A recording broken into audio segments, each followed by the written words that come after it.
In the United States, citizens awoke one morning to a price of $7 per gallon of gasoline. Reports identified Iran as the source of the problem. The president publicly blamed oil companies, and simultaneously, family finances were being undermined. Overnight, oil had exceeded $150 a barrel. Truck deliveries stopped, flights were cancelled, and food costs rose even before breakfast. What isn't being openly discussed, however, is that this isn't accidental. It's built into the system. A single event in the Middle East doesn't begin a war, but a widespread economic panic, turning news into inflation and turning foreign policy into monthly household budgets. Therefore, the central question is not the probability of war with Iran, but whether incomes can survive it. A chain reaction has begun. A global system that prioritizes the swift movement of oil and is motivated by fear, not actual shortages. With each disruption, people suffer. A missile launched across the desert results in billions of dollars of trading based on worry from traders in New York and London within minutes. They aren't trading oil itself, but the degree of the worry. Prices go up before the situation is fully developed, and when someone suggests Brent crude could reach $150, that prediction essentially makes itself happen. The American economy needs both optimism and gasoline to function. As oil prices jump, so do both of those things. Gas stations are affected first, then truckers, and finally consumers at the grocery store. Everything made, moved, refrigerated or cooked requires this fuel. Independence offers no protection from panic because oil is more about anxiety than nationality. The Strait of Hormuz, a mere 21 miles wide, carries almost 20% of the world's oil. If Iran were to close this essential route, even for a few days, prices would rise and people would pay more at the pump before any military engagement. To illustrate the impact, at $3.50 a gallon, the average family spends $3,000 a year on gasoline. Double that to $6,000. Applying that to the 120 million households in the country, $360 billion would be taken from people's discretionary income, from dining out, vacations, and small businesses in 1 year. Recessions start in this understated way, not with layoffs or government aid, but with each household making small cuts. Less spending, reduced travel, and anxiety disguised as careful financial planning. But this isn't a new development. It began half a century ago. In 1973, the Arab oil embargo fundamentally changed things. Long lines at the gas station showed people how quickly political choices of other countries could affect their lifestyle. America promised never again and increased domestic drilling, fracking, and built up reserves. Yet, here we are, with the cost of food still determined by conflicts elsewhere. We now produce more oil than ever before, but global prices respond faster than logic. The market doesn't care where the oil comes from, only how concerned people are about a potential shortage. Iran's contribution to this concern is substantial, supplying 3 million barrels a day. Sanctions, sabotage, retaliation. If this supply is interrupted, even briefly, the market doesn't confirm the interruption. Prices immediately increase. Traders call this pricing in risk, and ordinary people simply call it hardship. As oil prices increase, so do the costs of shipping, flying, and food. Inflation does not rise gradually, it speeds up. The Federal Reserve raises interest rates to slow the economy, and predictably, borrowing becomes harder, mortgage rates increase, and economic growth slows. A single conflict in a region is now causing a global economic decline.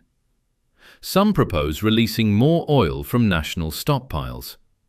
Although it might look decisive, it's a limited response to a large issue. Oil markets are guided by psychological factors. Once fear is dominant, the actual amount of oil available matters less. At $150 a barrel, American shale oil companies would be very profitable. Output would grow and drilling would resume. However, it would take months to refine this new oil, and by that point, people will have already felt the impact of the price increase. The fundamentally unforgiving nature of an economy centered around commodities is that any improvement comes too late to prevent difficulty. Ponder for a moment your course of action if gasoline cost $7 a gallon and stayed at that price for half a year. Would you reduce your driving, get a different car, or cancel some journeys? At that point, it would be much more than a financial difficulty. You would have to substantially change how you live. I am interested in your opinions on this. Please tell me how much difficulty people could endure before a collapse. And should you wish to understand how events internationally quietly influence your next paycheck, continue reading and subscribe, as this situation is far from over. Oil is not merely a facilitator of transport, it provides power. When prices increase, countries with plentiful oil supplies grow in strength. Russia, Iran, Saudi Arabia are examples. Countries that buy oil, like the United States and European nations, become more exposed. International relationships then become about controlling fuel supplies, and values are sacrificed for the sake of energy. This damaging cycle continues. High prices allow for forceful behavior, and that behavior pushes prices up further. Anxiety then becomes a source of income. A worrying strategy is at the heart of all this. Iran does not need a major war to achieve its goals. It only needs to generate enough disruption to make the world nervous, to maintain high prices, and to make sanctions appear acceptable. Every missile launch is, in effect, adding money to their national funds. And, surprisingly, Western oil companies and investors also gain. The world generally suffers, while financial reports quietly show profit. This is the paradox of the modern economy. A problem in one place creates wealth in another. In the meantime, the average driver will find an extra $40 is needed to fill the tank, and will give up small luxuries to pay for it. This is inflation as experienced by individuals. It isn't shown in charts, but in the decisions people make. Oddly, as a crisis gets worse, alternative solutions start to seem more attractive. Solar panels, electric cars, wind power projects, things that are normally expensive suddenly appear to offer a way out. Higher oil prices eventually and indirectly fund the growth of renewable energy, but converting to these sources will take years. The difficulty is now, the advantages are in the future. We've seen this happen before, in 1979, 1991 and 2008. Each time, despite the different news headlines, the basic story is the same. Worry about oil, economic problems, and a gradual improvement. But this time, inflation is already high, global debt is extremely large, and people are less willing to put up with political problems. Trouble in one region could have a wider effect than anything before.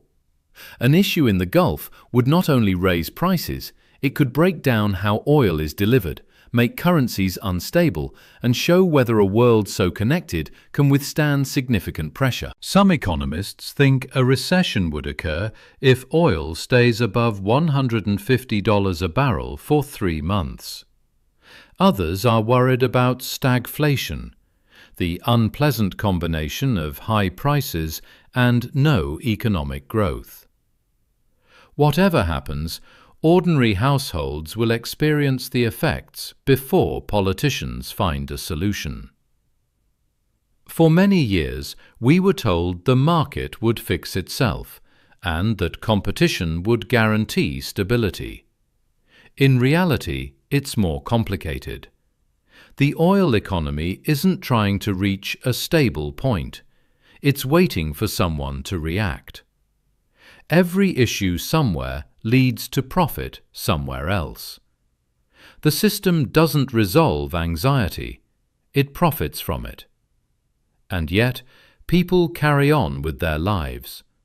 Markets adapt, politicians speak, and news stories become old.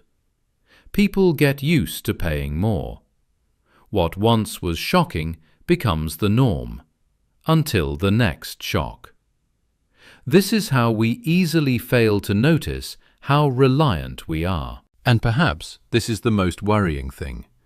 We are not simply using oil. Oil is controlling us. So, the next time you see the price at the pump heading towards $7, realize it is not only because of inflation or bad choices. It's a visible sign of things decided in secret, resulting from drone strikes, future contracts, and private meetings in distant places. The question isn't how high prices will go, but how long we will act as if it's only a temporary problem. Because if gasoline does reach $7 and stays at that price, the real story might not be the price rise. It might be the realization that cheap energy was an illusion and the bill has finally arrived.